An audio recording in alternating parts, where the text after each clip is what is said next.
psychologues et psychosociologues du monde vous diront sans hésiter que l'adolescence est l'étape la plus délicate dans la construction de la personnalité de l'homme en vue de sa socialisation. Freud en a été plus précis quand il a écrit « L'enfant est le père de l'homme ». En réalité, c'est au cours de l'adolescence que l'individu se découvre et s'oppose à l'autorité des parents et de la société qui sont en charge de son éducation et de son insertion sociale. Face à cette brutale et brusque opposition que beaucoup de parents et même des éducateurs ont de la peine à gérer, le recours le plus proche et le plus facile devient un internat. Pourtant, cette décision est pleine de risques.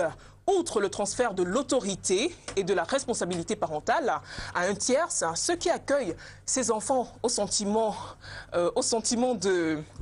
rejeté sont souvent d'illustres inconnus, parfois des dangereux pervers qui corrompent l'enfant, d'où la problématique liée à cette décision. Les internats ne sont-ils pas dangereux pour nos enfants à l'âge de l'adolescence? Sommes-nous pour ou contre l'internement de notre progéniture malgré les risques que peuvent présenter leur séjour dans ces établissements d'un genre particulier?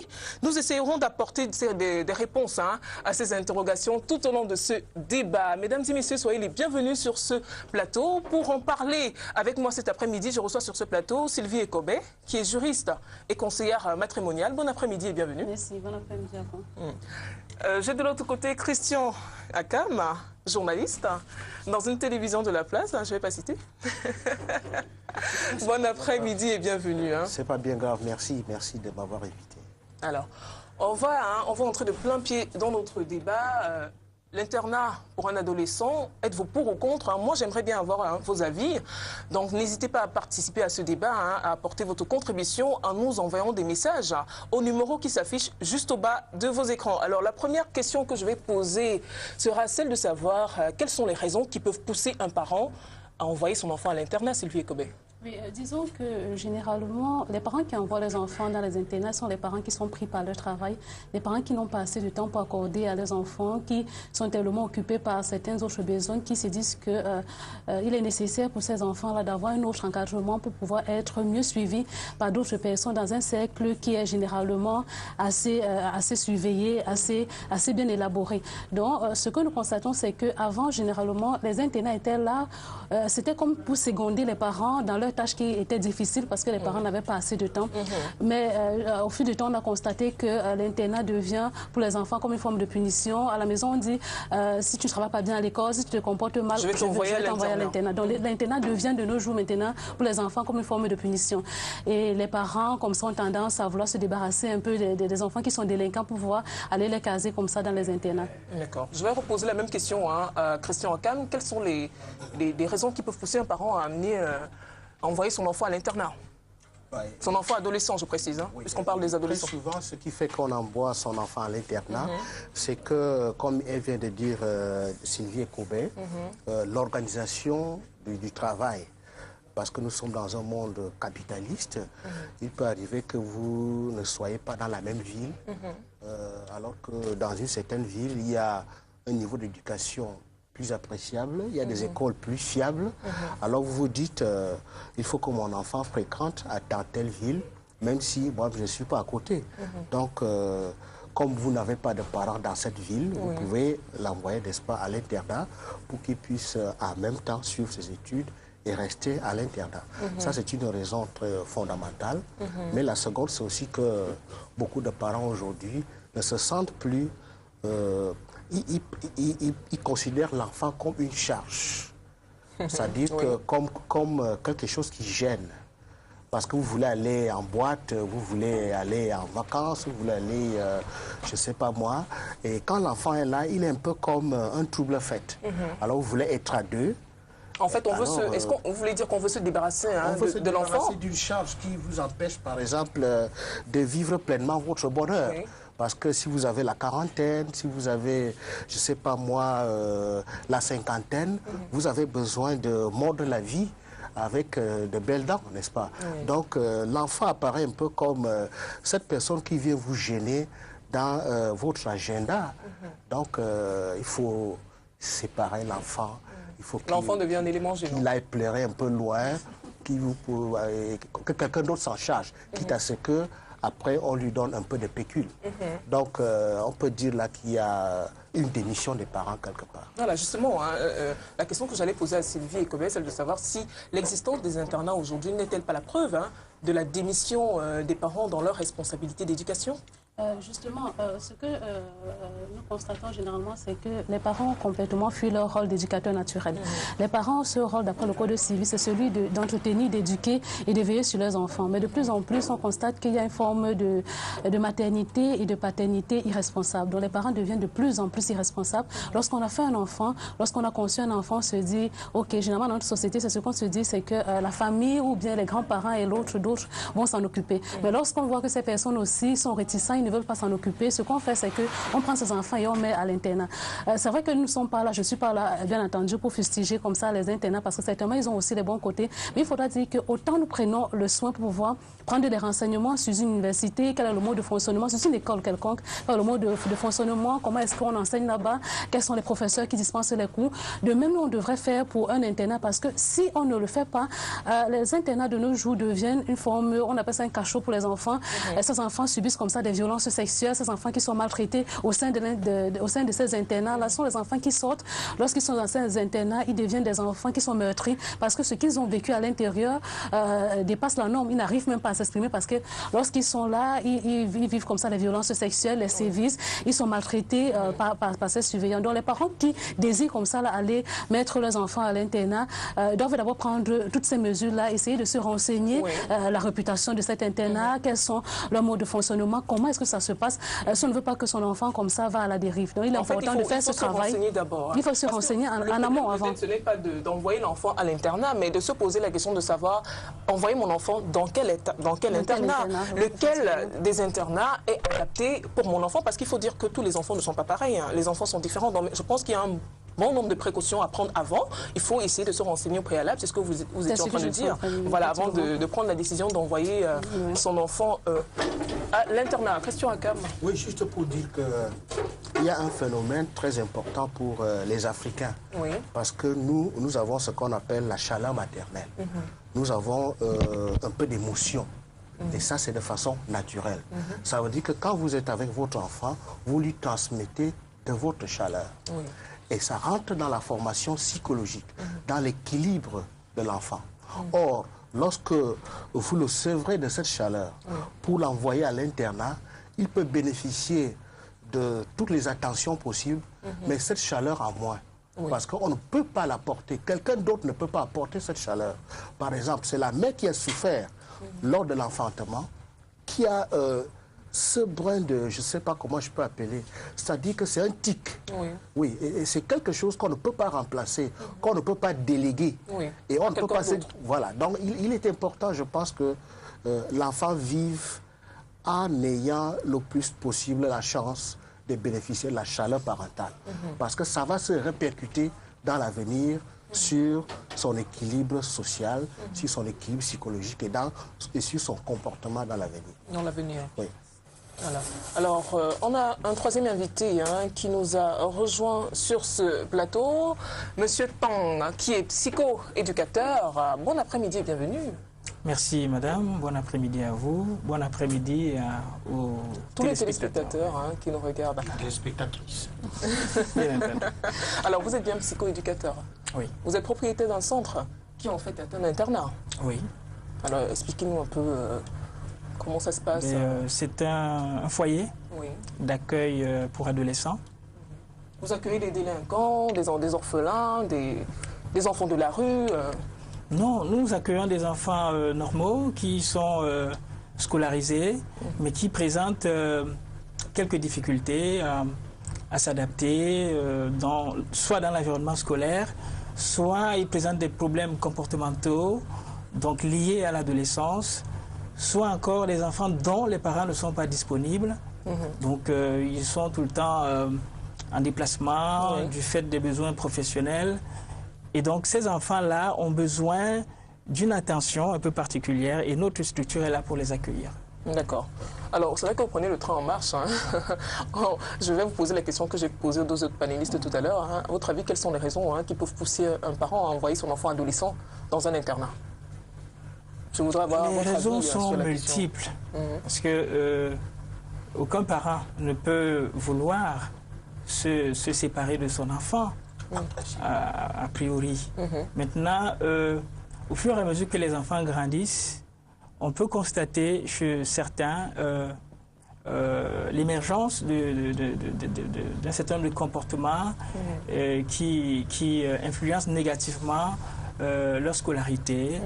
Et donc, on peut voir certains enfants qui se retrouvent en train de fonctionner dans des bandes et qui ont tendance, après la multiplication des échecs scolaires, à décrocher. Il y a cette raison-là, mais vous voyez que cette raison est doublée. Donc, il y a le problème comportemental et aussi le problème d'échec scolaire et le problème de risque de décrochage.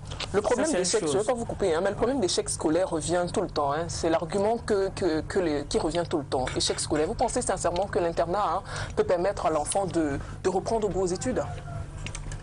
Mais avant de répondre à cette question, je dirais que ça, c'était des raisons liées à l'enfant. Il y a aussi des raisons liées aux parents. Tout à l'heure, je parlais des parents qui sont très occupés, qui n'ont pas le temps. Il y a même des couples en conflit et on peut avoir besoin de sécuriser l'enfant. On envisage comme solution, comme palliatif, l'internat, autant de choses. Donc il faut regarder les raisons d'un côté comme de l'autre.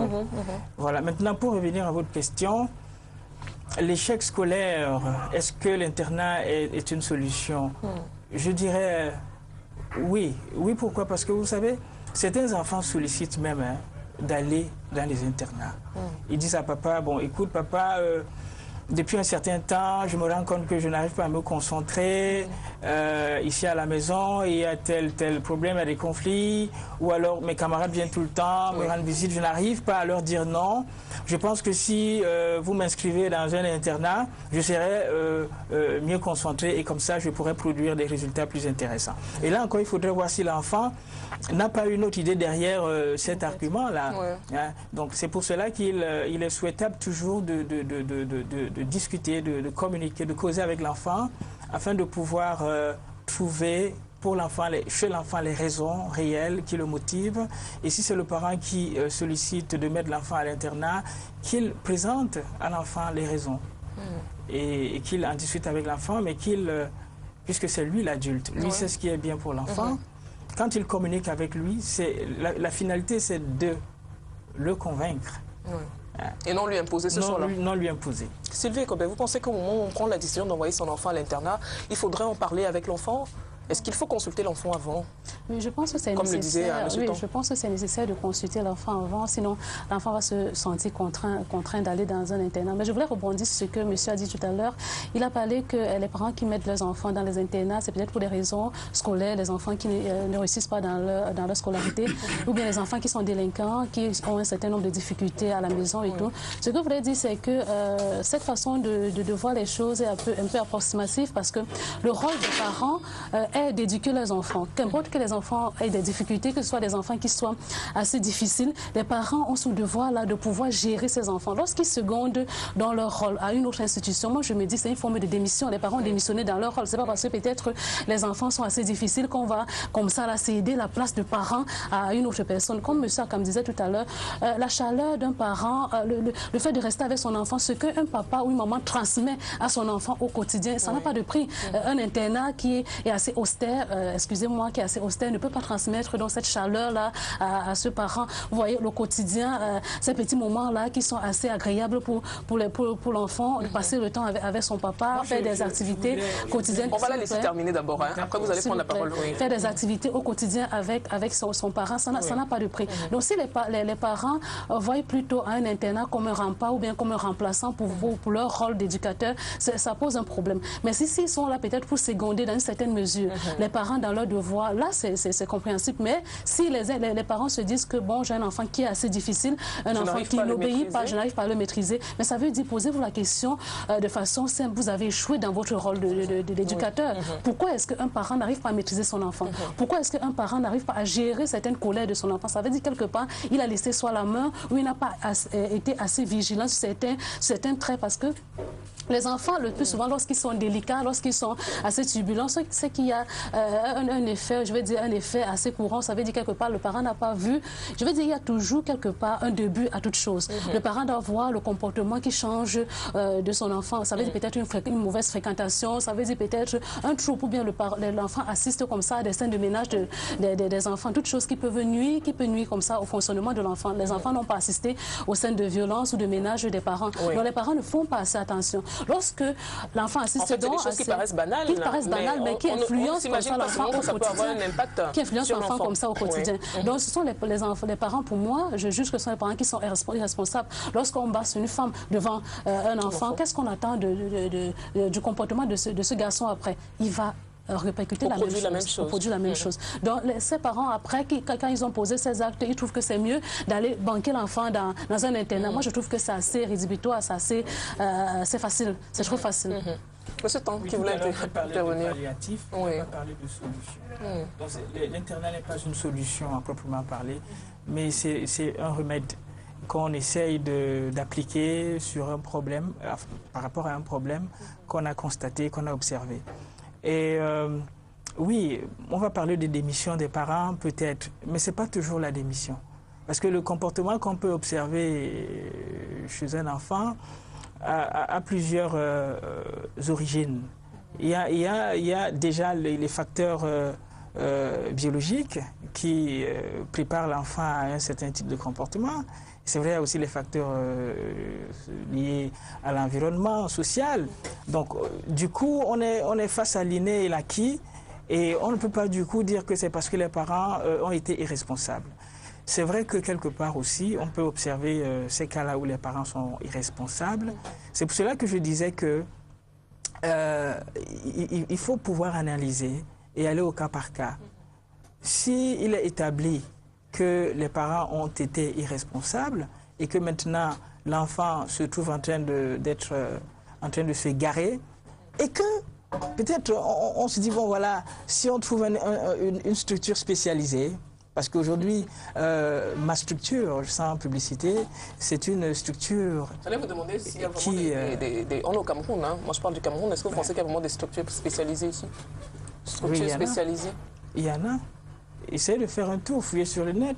Vous allez trouver des structures spécialisées. Mon internat n'est pas un internat classique. Je suis psychologue, je vis là avec ces enfants. Ils sont comme dans une famille d'accueil. Vous comprenez? La chaleur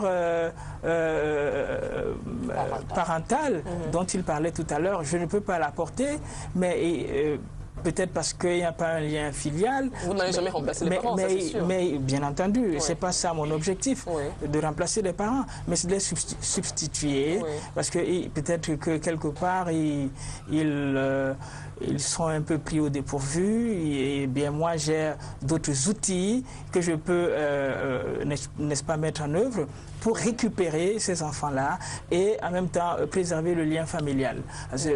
Parce que parfois le lien familial est rompu. J'ai reçu des enfants qui ne communiquent plus avec leurs parents et ils passent moins d'un an, 6 mois après, la communication avec les parents est rétablie, l'enfant a repris la motivation pour l'école. Et ça, vous n'allez pas trouver ça dans des internats classiques. Il y a quand même un professionnel du comportement qui est là et qui essaye de voir les choses. Ça se passe comme ça chez vous, hein? C'est pas sûr que ça se passe comme ça ailleurs. Christian Akam.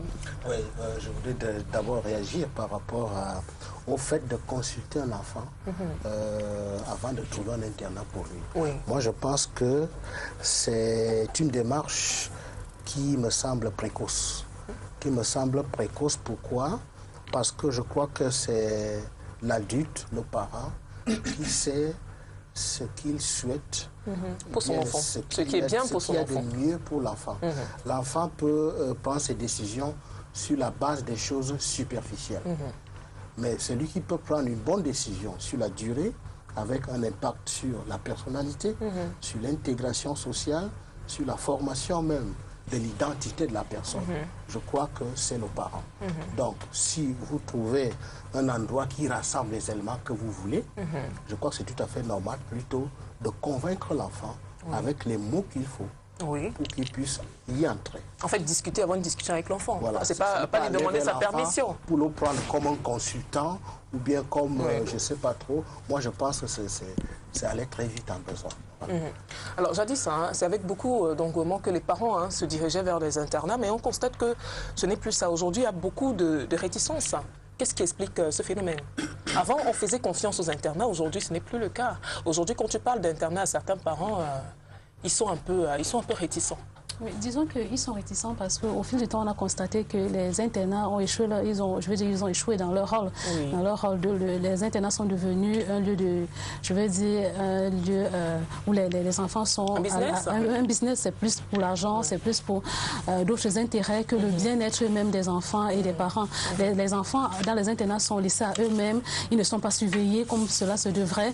Et les résultats le plus souvent sont médiocres sur le plan scolaire. Donc ce sont les enfants le plus souvent qui ressortent parce que les encadreurs le plus souvent ne sont pas surveillés. Souvent, ce sont des personnes qui ont des penchants comme ça là pour des abus sexuels. Les enfants qui ressortent de là sont les enfants qui sont assez troublés, qui sont violentés au quotidien, les enfants qui sont maltraités. Et on a vu souvent certains reportages dans d'autres chaînes, des enfants qui sont assez maltraités, qui sortent de là avec les séquelles qui vont les suivre comme ça tout au long de leur vie. Donc, ce que je conseillais tout à l'heure, c'est que les parents doivent faire un effort, même s'ils veulent mettre leurs enfants dans un internat, c'est de faire ce que j'ai dit, c'est un travail en amont, se renseigner d'abord sur la qualité déjà de l'éducation qu'on va inculquer là, la qualité des professionnels, des encadreurs, des personnes, le personnel qui est là, et quelle est la réputation déjà de cet internat. On ne peut pas prendre un enfant qui est assez timide, un enfant qui a quelques légers problèmes, qui est assez renfermé pour aller mettre dans un internat où c'est assez bruyant. Je veux dire, il faut aussi prendre en compte l'aspect, la personnalité même de l'enfant. Donc les parents doivent faire ce travail-là qui est assez délicat et assez important. Ouais, je voudrais relayer ce que je viens de dire en ajoutant ceci que aujourd'hui, les internats sont devenus plutôt des lieux de dépravation des mœurs. Exactement. Des lieux de prolifération, des choses comme la consommation des drogues. Avec l'arrivée de la télévision, les enfants sont prompts à avoir des choses qui ne sont pas normales. Et puis, il faut se dire aussi que les encadreurs ne sont pas toujours des anges. Donc, quand vous encadrez un enfant, vous avez toujours tendance à lui transmettre ce que vous avez de bon, mais aussi ce que vous avez de mal, de mauvais. Et donc, par conséquent, l'enfant devient votre propre produit. Et quand il va rentrer dans la famille, il ne ressemble en rien à un être qui, n'est-ce pas, appartient à cette famille. Il y aura même des problèmes de socialisation, d'intégration. Parce qu'il a été formé à l'internat, il a la personnalité de son cadre, dans son encadreur.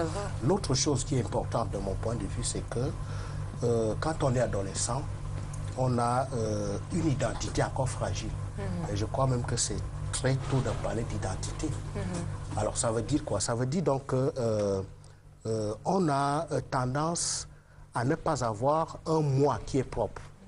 Votre moi se dilue dans le moi social. Vous réagissez en fonction de l'opinion sociale. Parce que vous êtes formé dans le cadre d'une agglomération. Vous pouvez être 50, vous pouvez être 100. Et votre moi se dilue là-dedans.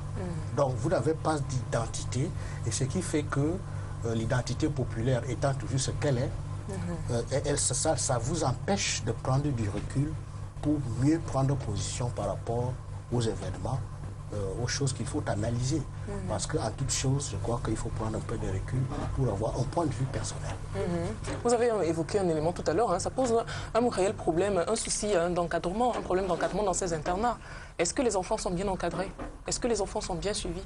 Monsieur Tan, vous avez combien d'enfants dans votre centre ou alors dans votre internat? J'ai 9 enfants, et donc 2 externes et 7 internes. Vous êtes le seul encadreur ou bien vous avez Non, je ne suis pas le seul. Vous travaillez avec une équipe? Je travaille avec une équipe, j'ai des enseignants qui interviennent dans divers établissements. Et puis j'ai mon épouse qui m'accompagne dans l'encadrement de ses enfants. Votre épouse est psychosociologue? Non, mon épouse est étudiante, mais elle a fait des internats classiques. Donc elle en sait quelque chose. Elle s'y connaît un peu. Ouais, moi, j'ai souvent entendu certaines personnes dire que, en réalité, il faut envoyer les enfants de plus de 18 ans à l'internat, pas avant 18 ans. Vous partagez cet avis-là? Parce que l'enfant de 18 ans est plus mature, plus responsable, est capable de discerner le bien du mal par rapport à l'enfant de 12 ans ou de 14 ans. Oui, tout à fait. On a des fois vu des enfants même de 9 ans dans des internats. C'est un peu ce que monsieur Christian Akam disait tout à l'heure. Lorsque l'enfant est encore assez jeune, il n'a pas une certaine personnalité qui est déjà développée, c'est-à-dire il va être influencé par son environnement.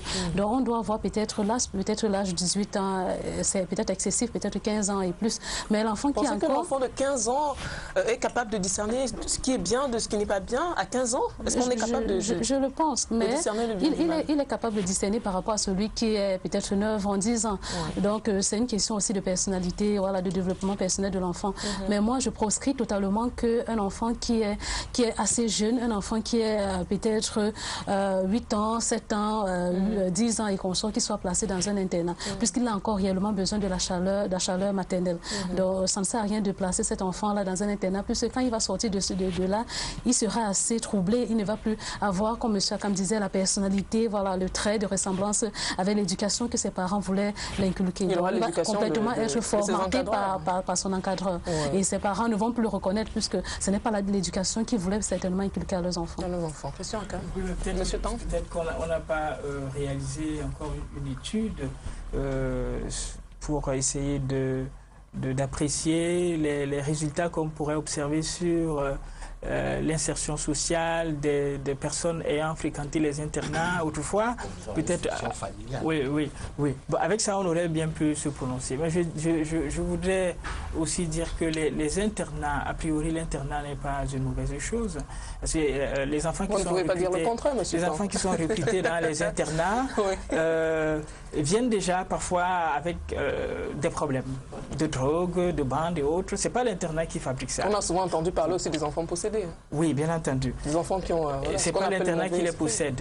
Mais il y a bien entendu cette autre réalité qui a été évoquée par les deux panélistes.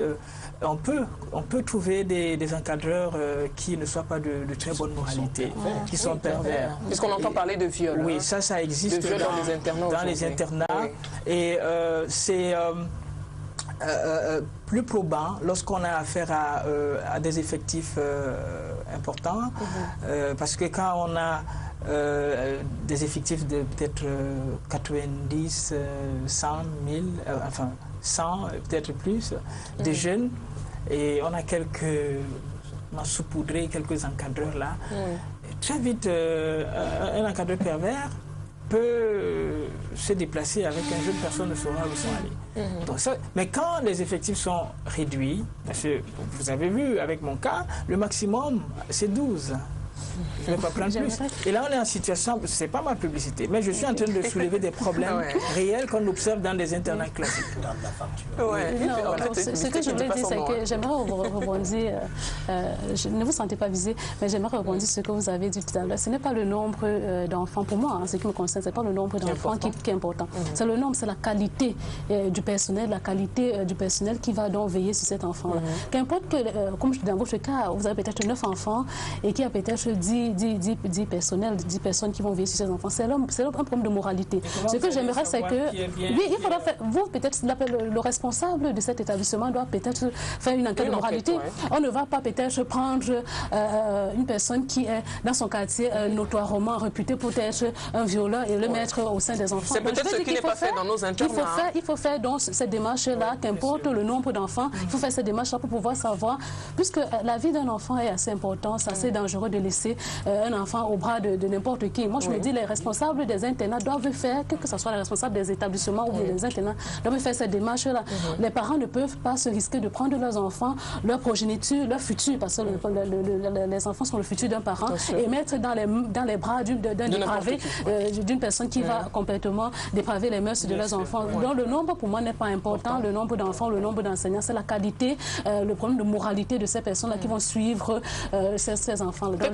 On devrait faire une enquête, hein. Bien sûr, une enquête moi je suggère. Avant de recruter des encadreurs au sein de ces internats-là, puisque c'est quand même des enfants qui leur seront confiés, donc il faut faire attention. Mais aussi faire une enquête, hein, c'est-à-dire qu'au niveau des enfants, ne pas accepter n'importe quel enfant, parce qu'on a des enfants qui viennent avec des mentalités bizarres, hein, et qui les transmettent aux autres. On a des enfants, j'ai parlé tout à l'heure de possession, hein, c'est une fille qui a fait l'internat qui parle. Il y a des enfants qui viennent, on dit souvent chez nous possédés, qui viennent avec leur mauvais esprit et après qui les transmettent aux autres, ceux qui ont des esprits un peu plus faibles.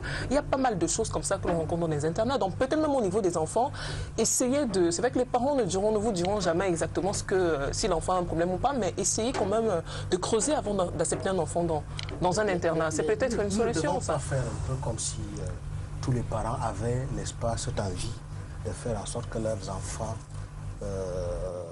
grandissent forcément dans des conditions normales. Parce qu'il y a des parents eux-mêmes qui peuvent être pervers et qui cherchent donc des établissements où la perversité est développée. Il y a des parents comme ça, vous pensez? Quand vous êtes pervers, Mon Dieu, c'est grave ça. Vous allez forcément chercher votre ami qui est chef d'établissement avec qui vous êtes associé dans votre perversité. Perversion? Ou perversité, oui. Oui. Et par conséquent, vous allez conduire votre enfant chez lui pour qu'il commence très tôt ce que vous faites déjà. Mon Dieu. Ouais. Je crois qu'on se comprend. Oui. Oui, mais l'Internet, c'est aussi un cadre dans lequel l'enfant se prépare à être plus autonome. Parce que on a vu aussi certains cas où les parents se disent, bon voilà, j'ai un fils ou une fille qui est toujours là à mes côtés, qui n'arrive pas à prendre un certain nombre d'initiatives, il faudrait que je lui rappelle de faire ceci ou cela, alors je vais l'inscrire dans un internat pour qu'il apprenne à se prendre en charge. Il y a cette motivation-là. Il y a une autre motivation pour les enfants qui sont censés aller étudier à l'étranger. Ils ont toujours eu une ménagère, ils ont eu un gardien, ils ont eu quelqu'un pour faire la lessive pour eux. Alors, avant qu'ils n'aillent à l'étranger pour étudier, certains parents se disent, bon voilà, je le prépare à être autonome. Comme ça, je l'envoie pour ces 2 dernières années avant l'université, je l'envoie en terminale. Donc, il y a plusieurs raisons qui... et là, l'internat prépare vraiment l'enfant à son autonomie. Parce que vous allez voir, il va lui-même ranger sa chambre, il va... À la maison, ça ne peut pas se faire? Et bien sûr que ça peut se faire, mais si papa n'est pas là, et si c'est la ménagère qui le fait tout le temps, parce que parfois c'est la ménagère qui fait tout. L'enfant n'a jamais repassé sa chemise, il n'a jamais lavé ses souliers, son slip même. Hein? Alors, vous ne pouvez pas vouloir que votre enfant devienne autonome en laissant que la ménagère s'occupe de tout. Hein. Non, mais je dis bien ceci. Oui. Hein? Les problèmes que nous rencontrons, parfois, il y a des choses qui nous échappent. Et quand les choses nous ont échappé, à un moment donné, on essaie de se rattraper. Bon, comme peut-être il n'a pas pris initialement le temps d'impliquer son enfant à des travaux ménagers parce que, bon, voilà, on a les moyens et tout. Et il se rend compte que, voilà, maintenant il va partir, comment est-ce qu'il va se prendre en charge là-bas? Alors il dit, bon voilà, je vais trouver quand même, avant qu'il ne s'en aille, c'est un internat. Moi je dis, c'est pas mal pensé. On va dire non, il ne faudrait pas qu'il y aille parce que tu devais depuis lui apprendre à laver les assiettes, se repasser ses chemises et tout ça. Non, on peut voir, avant qu'il ne s'en aille, ce qu'on peut faire. Alors, l'une des caractéristiques des anciens pensionnaires des internats, c'est la rigidité dans le comportement. Ils ont une attitude parfois ambivalente, tantôt trop sévère, tantôt trop laxiste. Hein. Je vais dire, c'est jamais le juste milieu. Qu'en pensez-vous? Partagez cet avis? Oui, généralement. Ce qu'on devait préconiser, c'est juste, comme vous avez dit tout à l'heure, le juste milieu, un peu comme un établissement. Dans un établissement, les enseignants ne doivent pas être trop sévères ni trop laxistes non plus. La question que vous avez posée au début, c'était de savoir pourquoi est-ce que les internats ont échoué. Les internats ont échoué généralement parce qu'ils étaient extrêmement sévères. Les enfants qui sortaient de là étaient les enfants qui étaient formatés, les enfants qui étaient assez traumatisés, assez durs, parce que ce qui vivait à l'intérieur, c'était la rigidité, c'était un ensemble de règles strictes qui devaient suivre. Donc, de l'autre côté aussi, les internats de nos jours sont ceux aussi qui sont extrêmement laxistes, qui laissent les enfants tout faire, et les enfants deviennent encore de plus en plus gâtés que les habitudes qu'ils avaient chez eux. Donc, on doit retrouver dans un internat classique... sur les internats, pour festiger les internats. On doit trouver dans un internat classique le juste milieu, ni trop rigide, ni trop laxiste non plus. Moi, je pense également que au niveau de l'internat, je crois que le tout n'est pas de dire, bon voilà, à 6 h du matin, on va sonner le gong, tout le monde se lève, à telle heure c'est le café, c'est le déjeuner, à telle heure c'est ci, c'est ça. Je crois qu'il faut convaincre d'abord, il faut réussir à faire entrer dans la tête de l'enfant le bien fondé de tout cela.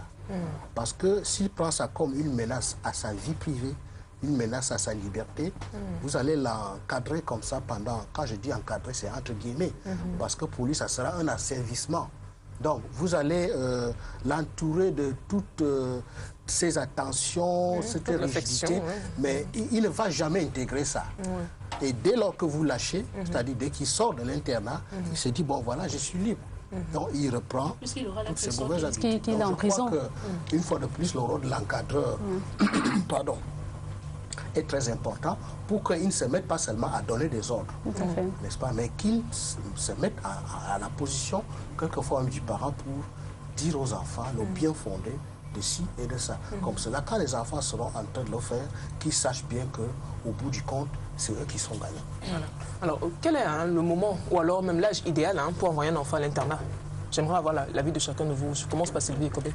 Quel est l'âge, ou alors le moment idéal pour faire partir, s'il faut faire partir un enfant à l'internat, quel est l'âge? Je pense que c'est à sa majorité, parce qu'il a déjà un certain discernement, il peut discerner ce qui est bien et ce qui est mauvais. Donc, c'est un enfant que s'il arrive à un internat et s'il trouve qu'il y a un certain comportement déviant et tout, il peut pouvoir aller dire à ses parents. Mais s'il est si jeune, il sera influencé par d'autres. Donc, je me dis 18 ans et plus, l'enfant peut déjà s'assumer lui-même. Il peut déjà comme ça pouvoir dénoncer s'il y a certains abus qui subit. Voilà. Il peut comme ça pouvoir dénoncer aux parents. Et pouvoir parler, Question, moi, je ne peux pas donner un âge précis, mais je pense que les parents ont autre chose qu'ils transmettent à l'enfant. C'est aussi l'identité culturelle qui, manifestement, est en train de l'espace s'évaporer au niveau des internats. On n'en pense pas beaucoup. Donc, je crois que cette fondation-là est très importante. Et il faut dire même qu'avant notre indépendance, vous allez voir un certain nombre de cadres que nous avons aujourd'hui, des hauts cadres qui sont au niveau des sexagénaires. Ils écrivent et ils parlent bien la langue. Ça veut dire qu'au départ, la socialisation commençait par l'identité culturelle.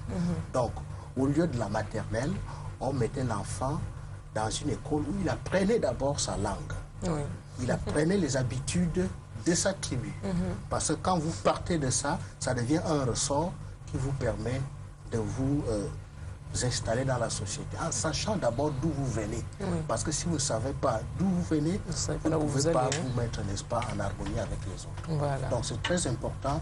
Il faut insister sur la formation des enfants, sur leur identité culturelle. Oui, monsieur Tong. Je pense que tout dépend du moment auquel le besoin apparaît. Parce que le besoin, comme je le disais tout à l'heure, peut apparaître d'un côté comme de l'autre.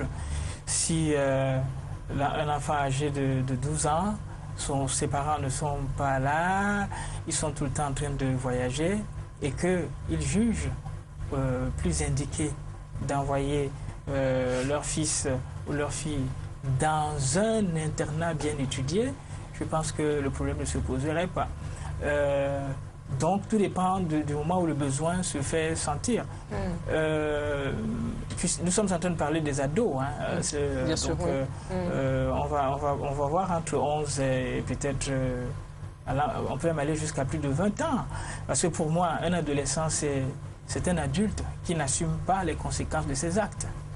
Parce que les adolescents, ils veulent fonctionner comme des adultes, mais quand il y a des conséquences de leurs actes, ils ne peuvent pas les assumer. Ça veut dire que ce ne sont pas des adultes. Ça voudrait dire que... ils sont à cheval entre l'enfance et le stade adulte. Et parce qu'ils veulent être des adultes, ils posent des actes semblables à ceux des adultes, mais ils ne peuvent pas les assumer. Donc, tous les âges sont bons pour aller... Tous les âges? Oui, tous les âges sont bons. Vous enverrez votre enfant de 9 ans à l'internat, vous? Non, nous parlons des adolescents. Et vous avez dit tous les âges, Tous les âges, si on reste dans les limites que nous avons circonscrites. Alors, on va lire quelques messages. Zingangula. Madame Sylvie Ekobé, dans les établissements confessionnels, l'usage voulait jusqu'à la fin des années 1980 que c'est dès la classe de 6e qu'on confiait le jeune élève de 10, 11 ou 12 ans à l'internat. Alors...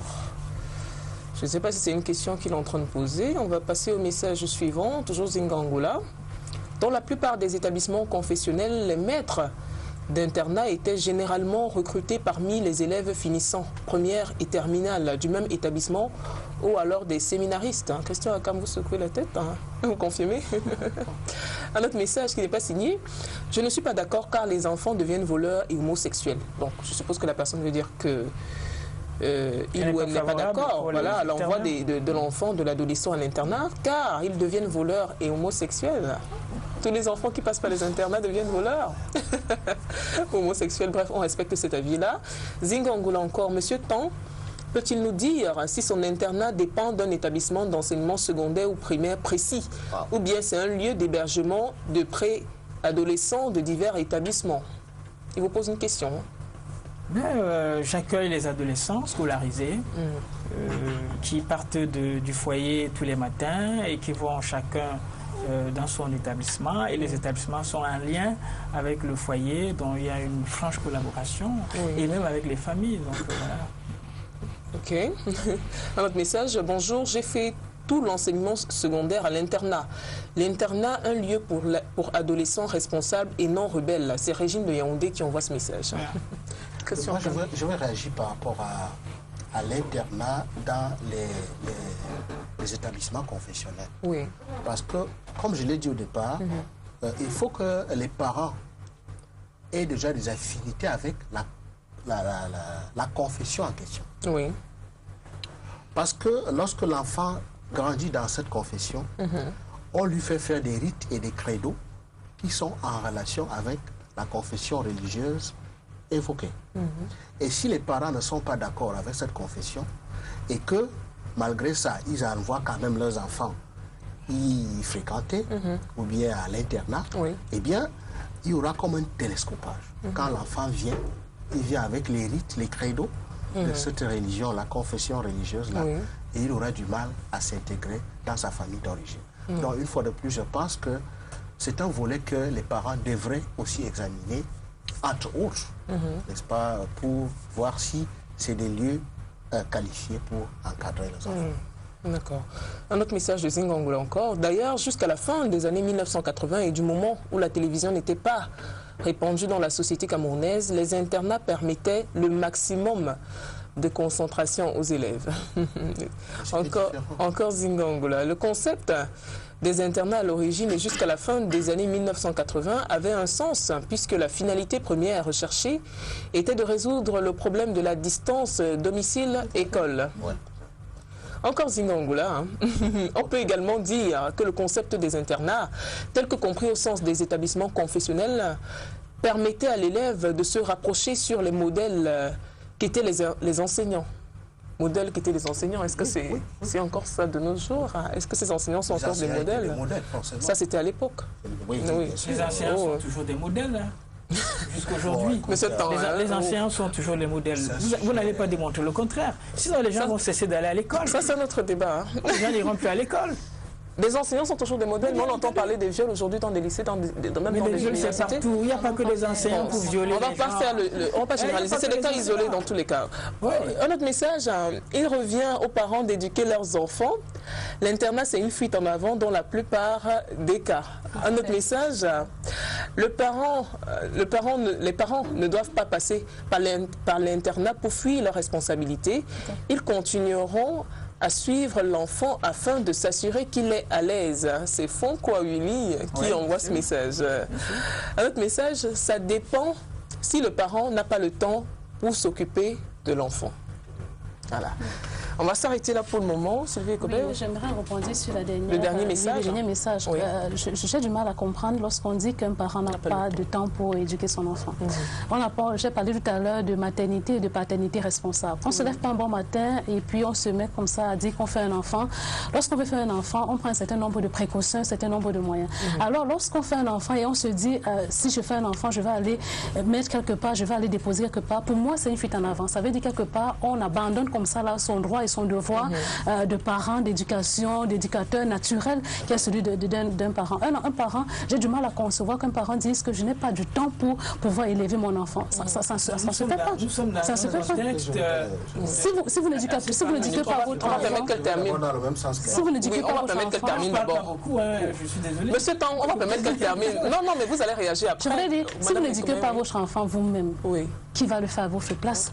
Vous ne transmettez pas vos propres valeurs à votre enfant, qui va le faire à votre place? Vous ne faites pas un enfant pour que la société s'en occupe, vous ne faites pas un enfant pour que une institution s'en occupe. Moi, je ne conçois pas ces personnes, ces parents qui se disent que je fais un enfant et d'autres personnes s'en occupent. Moi, j'ai du mal à comprendre ça, je n'ai pas du temps, on n'a pas de temps. Mais lorsqu'on travaille, on travaille pour qui? On travaille pour les enfants.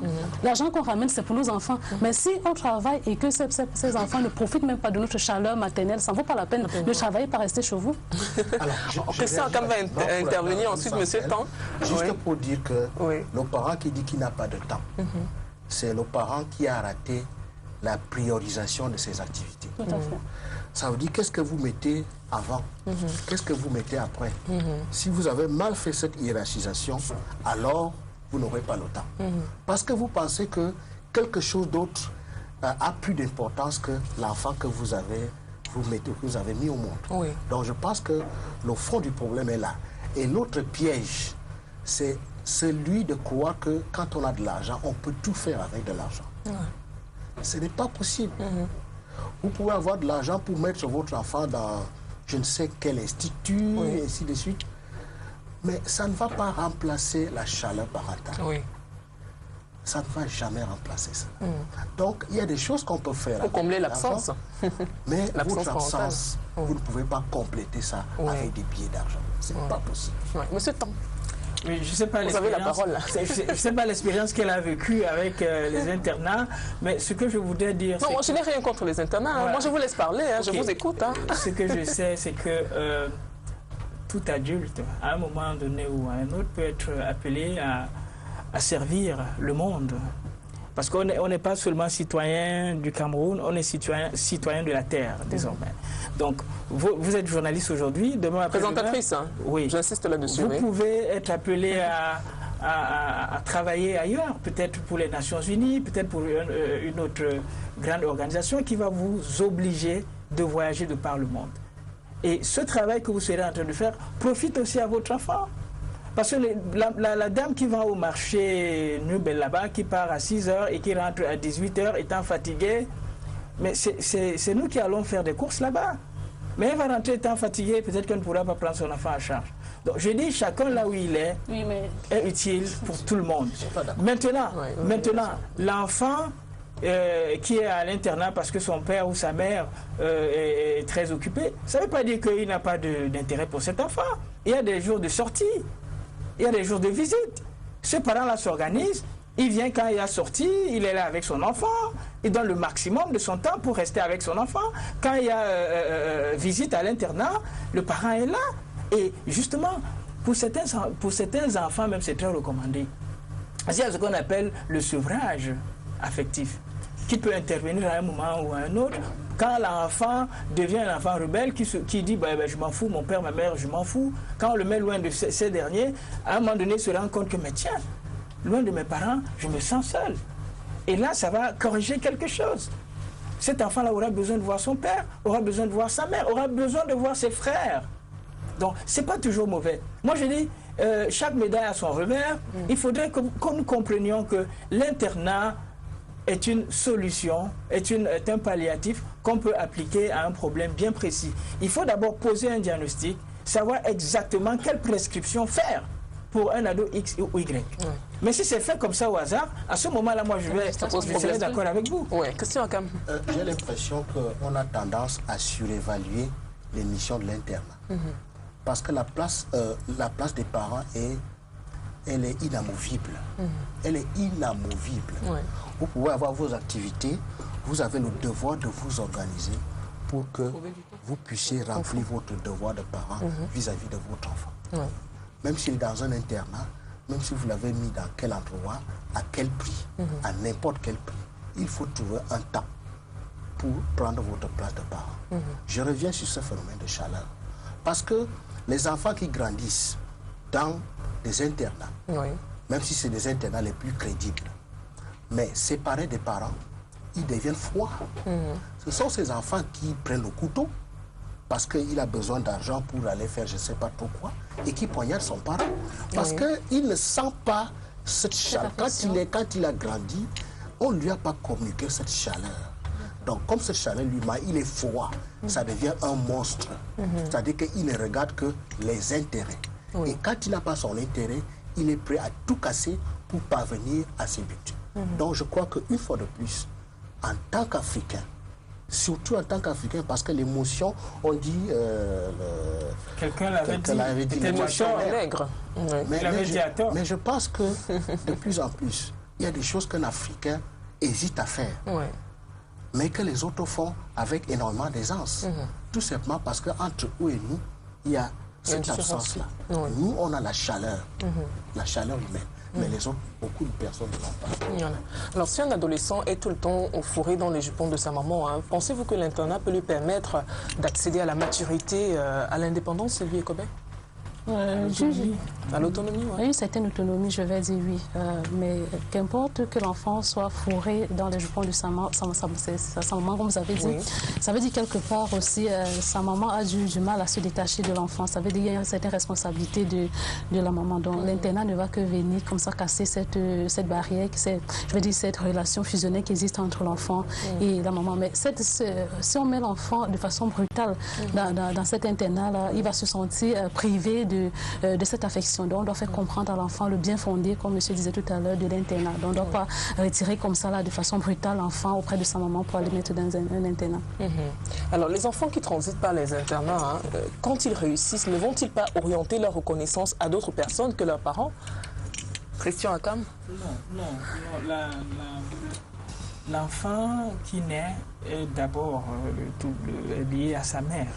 Donc, au fur et à mesure qu'il grandit, il arrive à une séparation, individuation, et il tire les premiers modèles chez ses parents. Et ces modèles-là sont inscrits dans son subconscient, il va évoluer avec. Mais à un moment donné, notamment à la période de l'adolescence, l'enfant rejette les modèles parentaux et recherche de nouveaux modèles parce qu'il ne se sent pas en sécurité, il veut s'appuyer sur les amis et autres pour se sentir bien. Et donc, à cette période-là, d'autres personnes peuvent intervenir dans leur vie et les influencer. Les influencer positivement ou négativement.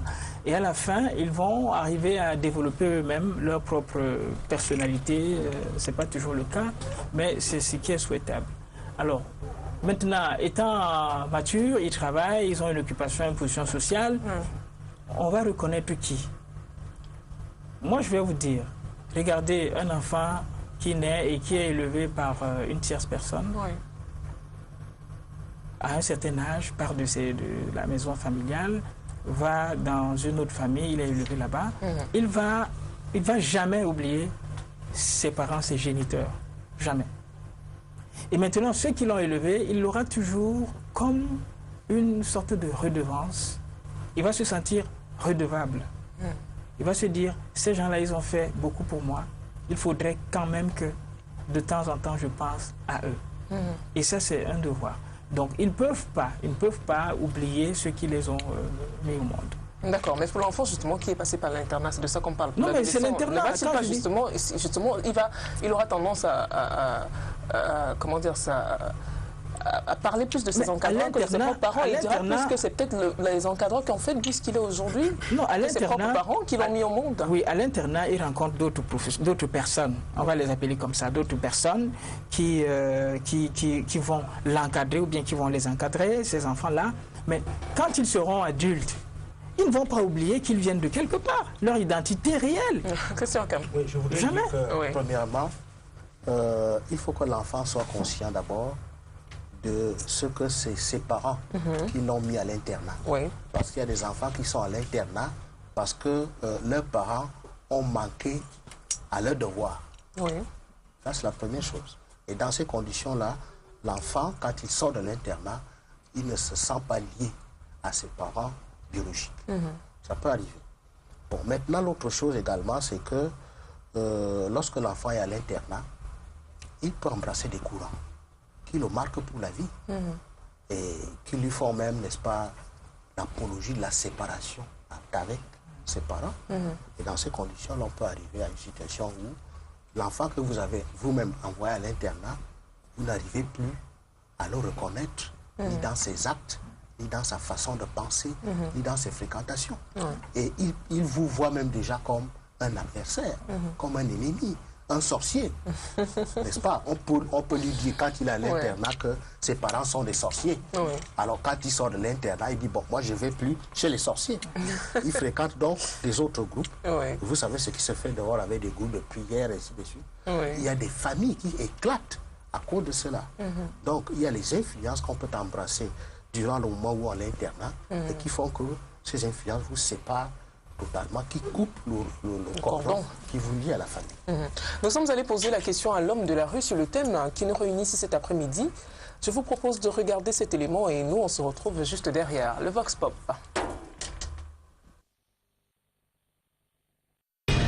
Oui, ça dépend. Ça dépend du contexte dans lequel les parents vivent. Oui, si les parents trouvent que leur lieu d'habitation est éloigné du lieu de l'école, c'est préférable que l'enfant aille à l'internat. Parce que moi-même, j'y suis passé. Donc je suis pour. Et l'internat, c'est bien. Ça éduque et puis ça permet même à l'enfant de se concentrer pour les études.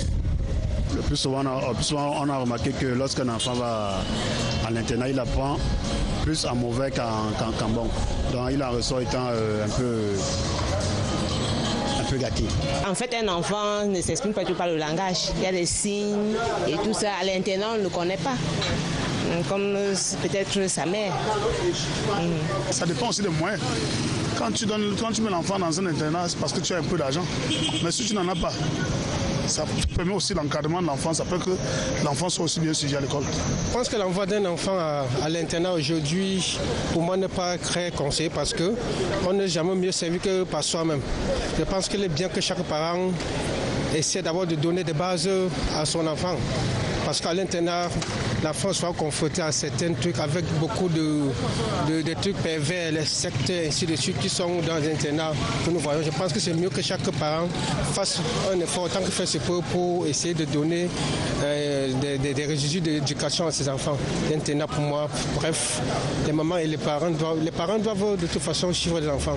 L'internat, non, je pense pas. Avant, à l'internat, il y avait un suivi.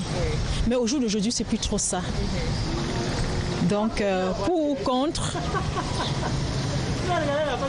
honnêtement, c'est le choix de tout un parent.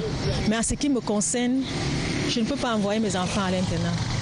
À l'internat, quelle est l'éducation réellement matrimoniale ou paternelle que l'enfant doit bien accueillir? Je ne peux pas.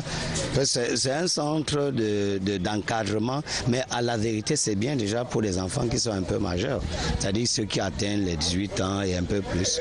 Voilà pour moi la vie, mais pour un adolescent, c'est pas bien.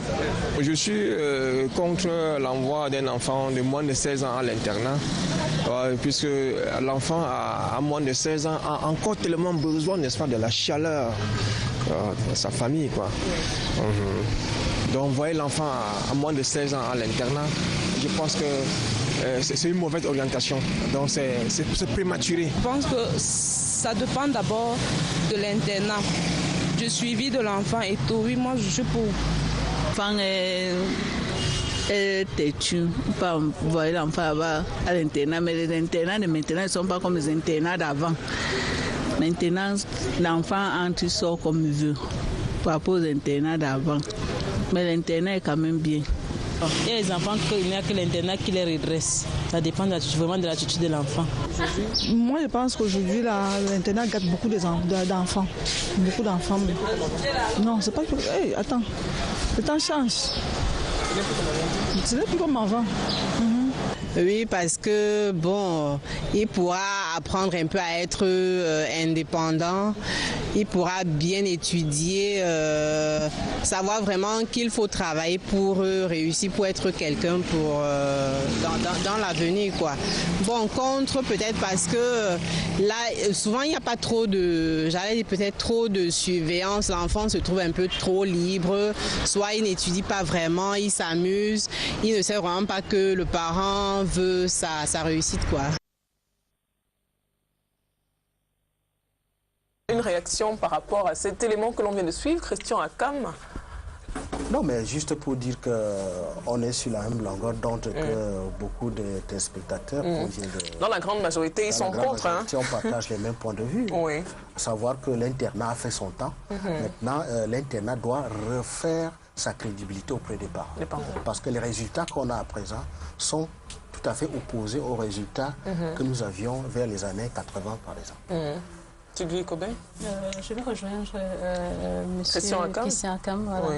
La majorité des téléspectateurs, comme ils ont dit tout à l'heure, il faut un suivi, il faut veiller comme ça à s'informer sur la crédibilité déjà de l'internat. Oui. L'internat d'antan, ce n'est plus l'internat de maintenant avec un certain nombre de perversités qu'on vit au quotidien. Ce sont les enfants qui ne sont pas bien suivis, ce sont les enfants qui, lorsqu'ils sortent de là, on a peine à leur reconnaître parce qu'ils adoptent comme ça un certain nombre de mentalités qui ne sont pas propres à l'éducation que leurs parents voulaient leur donner.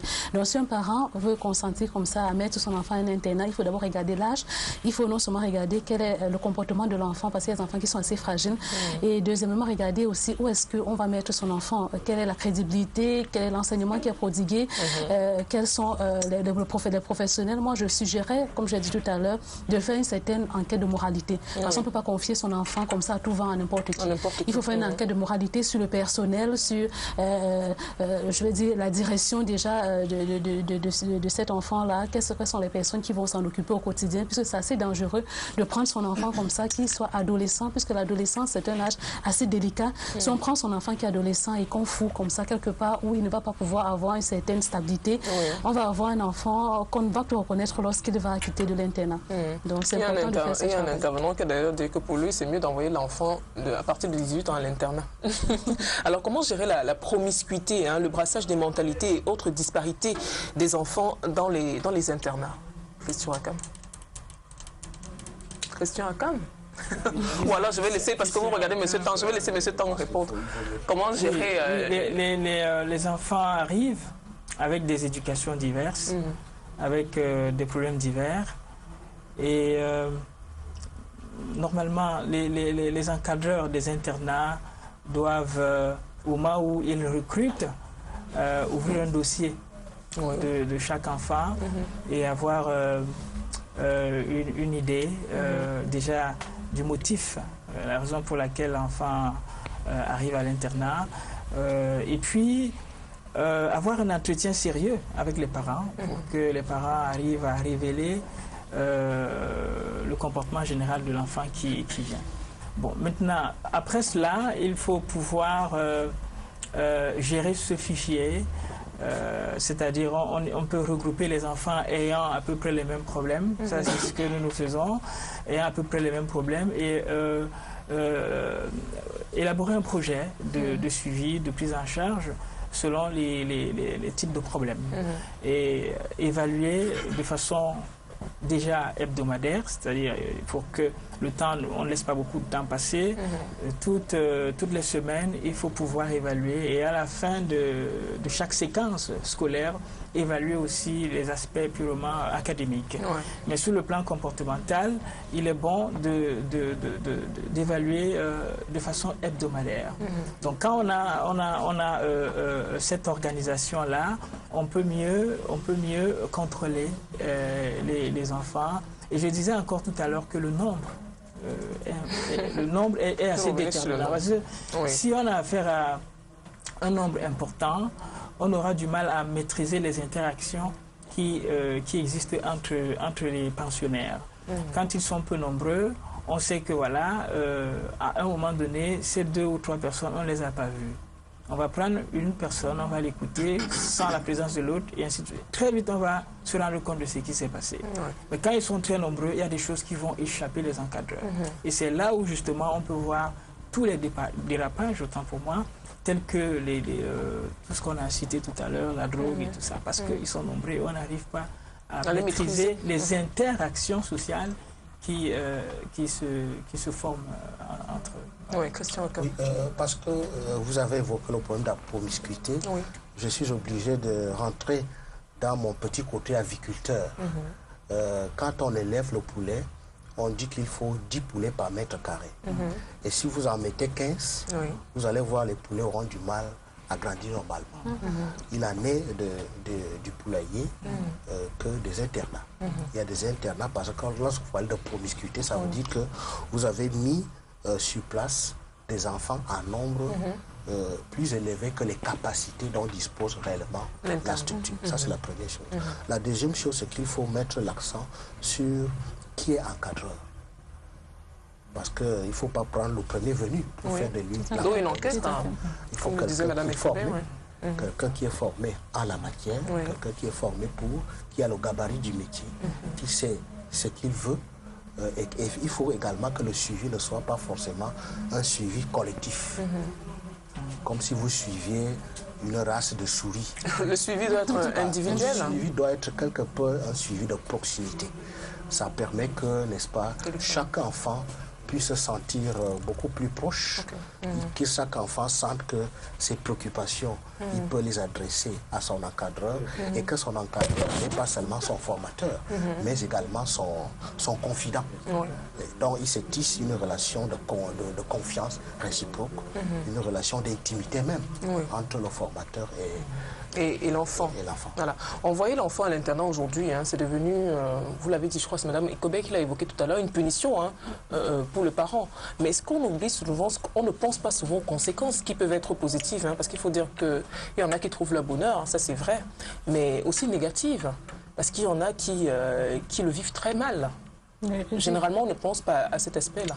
Oui, disons que pour les enfants qui ne sont pas bien informés, pour les enfants qu'on n'a pas, monsieur Kissan, comme disait qu'on ne devait pas consulter les enfants, c'est vrai, il faudra que les enfants puissent savoir le bien fondé. On va prendre la téléspectatrice, je vais revenir à vous tout à l'heure. Allô, bonjour. Voilà. Vous pouvez nous rappeler, le numéro s'affiche juste au bas de vos écrans. On va redonner la parole à Sylvie Ekobe. Je disais qu'il est important de dire que même si l'enfant n'est pas consulté de façon immédiate sur le fait qu'il va aller à l'internat, mais il faudra quelque part qu'on puisse lui donner le bien fondé, qu'il puisse comprendre l'intérêt de s'y rendre. Donc peut-être pour ses notes, pour un certain nombre de choses. On ne doit pas imposer à l'enfant de se rendre à l'internat.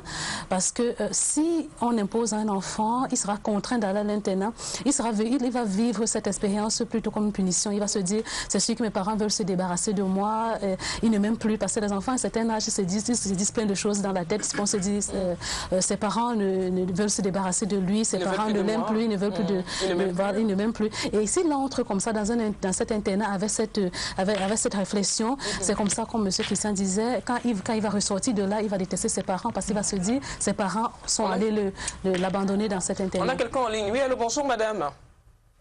Oui, bonjour. On peut avoir votre nom? C'est madame Justine. Oui, on vous écoute. Justine. Oui, on vous écoute madame. Vous voulez apporter votre contribution à ce débat, je suppose? Oui. Oui, on vous écoute. C'est par rapport aux enfants. On vous écoute, allez-y. Elle est partie. Qu'est-ce qui se passe? On n'a pas beaucoup de chance avec ce téléphone cet après-midi. Sylvie Ekobe, vous avez terminé? Oui. Quelqu'un peut réagir? Je pense que... vous qui êtes psychoéducateur, est-ce qu'il faut une préparation psychologique avant, préparer l'enfant, comme semble dire Mme Ekobe? Oui, c'est que une préparation préalable. Oui, il faut toujours un entretien où il faudrait que le parent communique avec son enfant avant de l'envoyer à l'internat. Oui. Il faudrait surtout que l'enfant comprenne le bien fondé de la décision du parent de l'y envoyer. Mais il faut dire que parfois les convictions des parents peuvent se révéler à travers les discours et très vite l'enfant perçoit que la motivation de mon père c'est de me punir. Parce que en sciences de l'éducation, on parle de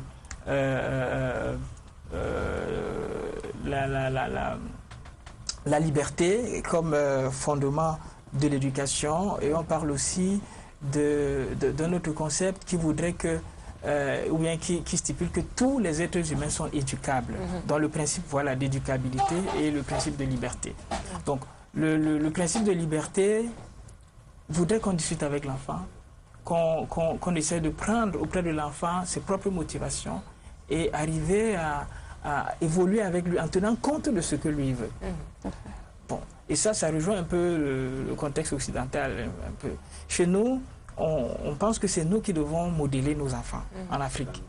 Et ça, c'est le principe d'éducabilité. Donc nous mettons en œuvre tout ce qu'il faut pour fabriquer nos enfants comme nous voulons.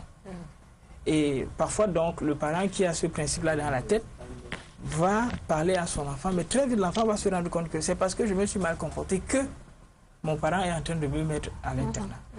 Mais si le parent est sensibilisé sur ces deux principes-là et qu'il comprenne qu'il faudrait plutôt envisager le juste milieu, en voulant bien sûr que l'enfant donne son avis, mais qu'en même temps que le parent arrive à montrer à l'enfant le bien fondé de ce qu'il est en train de prendre comme décision. Non pas qu'il soit en train de lui imposer la décision de l'inscrire à l'internat. Je vous assure, généralement, ça ne réussit pas, ça ne marche pas. Parce qu'il sera un enfant qui va poser des problèmes terribles aux encadreurs. Il sera indiscipliné, il sera arrogant, il va même influencer les autres enfants. Il risque de sortir de là avec beaucoup de problèmes. Il voudra qu'il soit exclu de là. Voilà. Parce que dans les internats, on exclut aussi. On va lire quelques messages encore de Zingangula.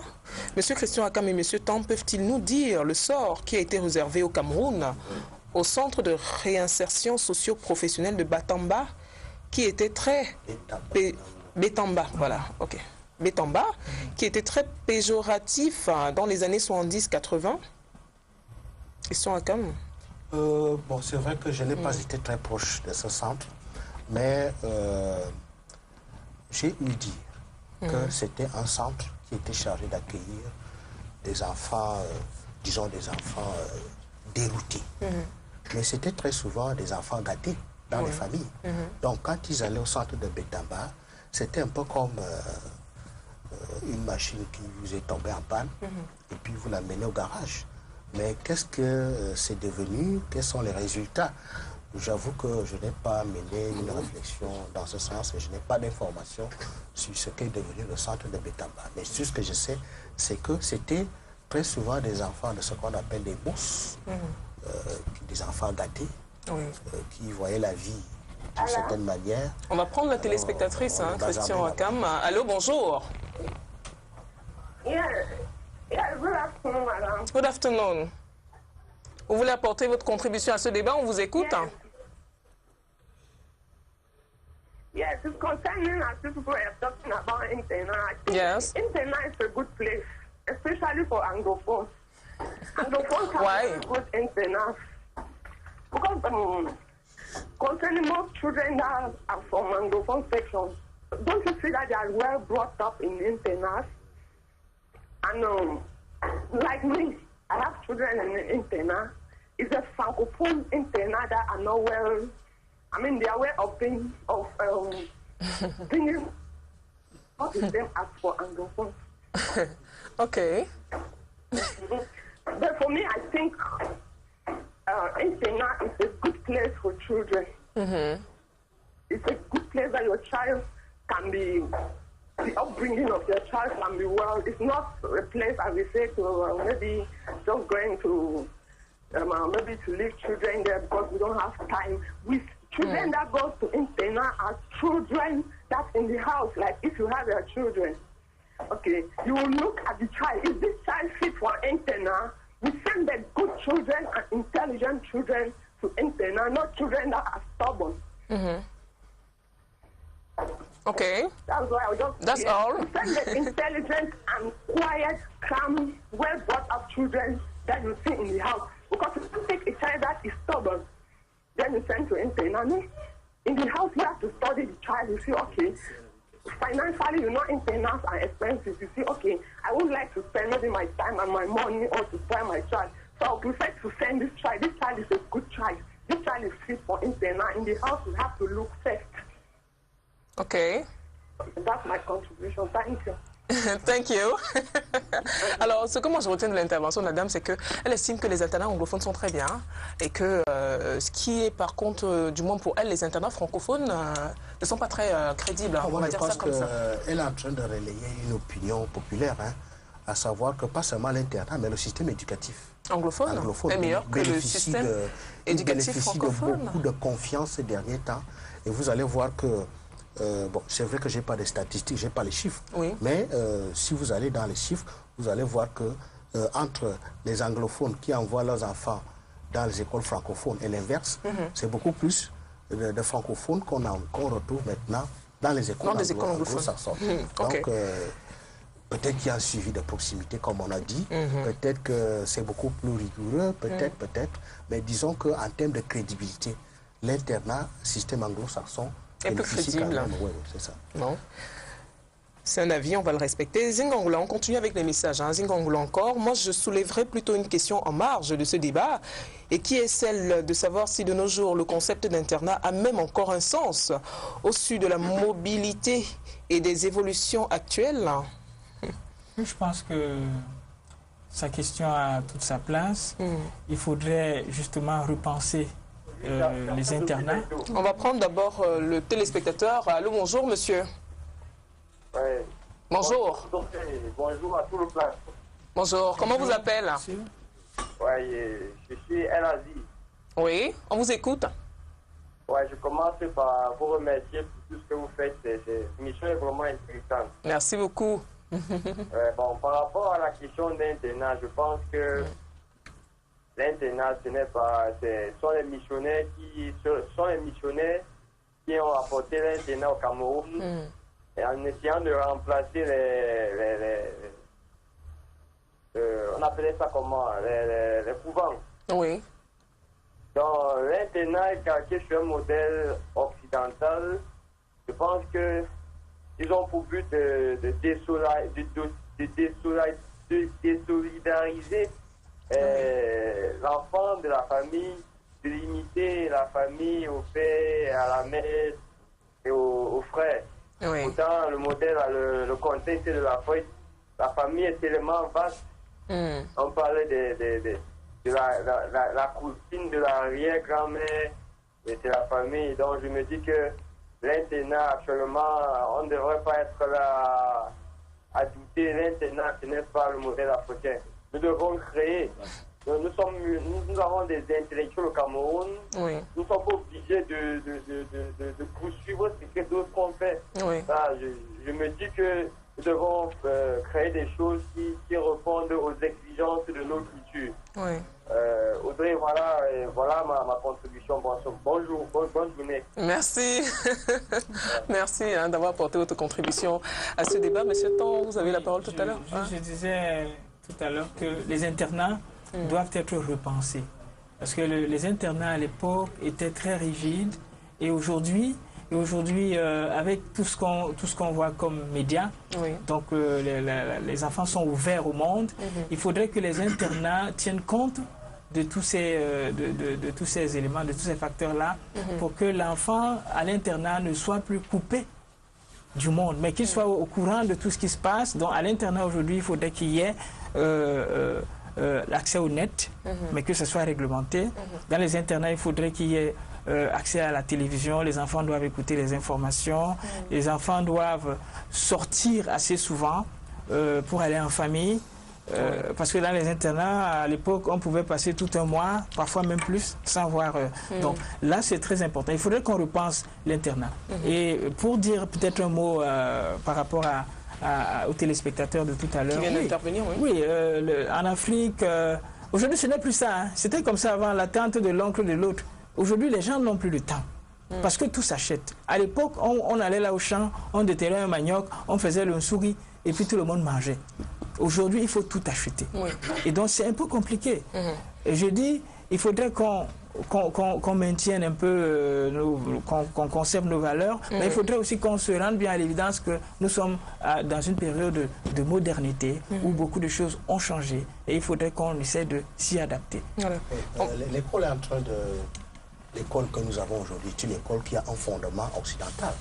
Donc, il est tout à fait normal que lorsqu'on va à l'école des Blancs, comme on dit, qu'on puisse aussi embrasser d'une certaine manière l'ensemble des précautions comportementales qui accompagnent cette école.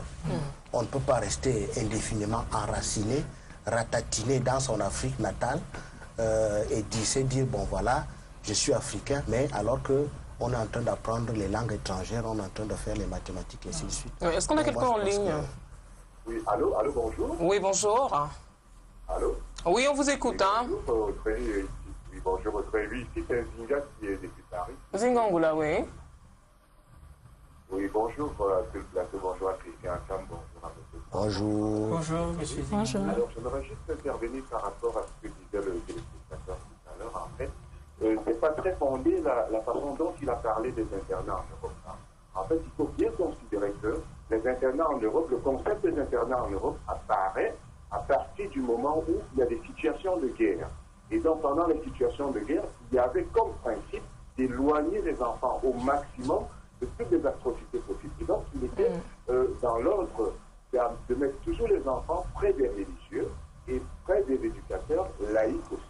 Et donc, on ne peut pas dire que le modèle actuel des internats, ou alors précédent dans les années 70-80, correspondait exactement à la même façon de comprendre les internats en Europe. C'est pas la même chose en fait. C'est la petite question que je voulais apporter au précédent de l'explication.